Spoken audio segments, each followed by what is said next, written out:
Arup and মধু জ্ঞান আপডেটে তোমাদের স্বাগত জানাই বন্ধুরা। দেখো দুদিন ধরে জ্বরে পড়ে আছে, তাতেও দেখো ভিডিও করা ছাড়েনি, তাতেও দেখো ভিডিও করছে একদম একদম সিম্পল ভাবে ভিডিও করছে, কোনো মেকআপ নেই, কোনো কিছু নেই। দেখো মুখ টুক শুকিয়ে গেছে দুদিন ধরে, সেরকম কিছু খায়নি, খেতে চাইছে না, মুখে কিছু ভাল লাগছে না। শুধু সেই চিকেন স্যুপ খাওয়াচ্ছে, আমার ভালো লাগছে না মুখে। আজকে শুধু চিকেন স্যুপ খেয়েছে, তাও হালকা করে একটুখানি, আর এমনি থেকে ডায়েটিং করছে, তোমরা সবাই জানো। আর তেল ছাড়া সব কিছু, মশলা টশলা ছাড়া একটা স্যুপ করে খাইয়েছি ওকে। আর দেখো মুখটা শুকিয়ে গেছে। আমি জ্বর থেকে উঠলাম, এবার ও জ্বরে পড়লো। পুচকুরও হালকা শরীর খারাপ, পুচকু তো 4-5 দিন ধরে ভুগছে, ডাক্তার দেখানো হয়েছে, ওষুধ খাচ্ছে।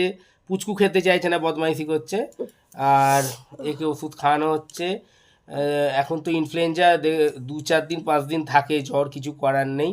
আর ভালো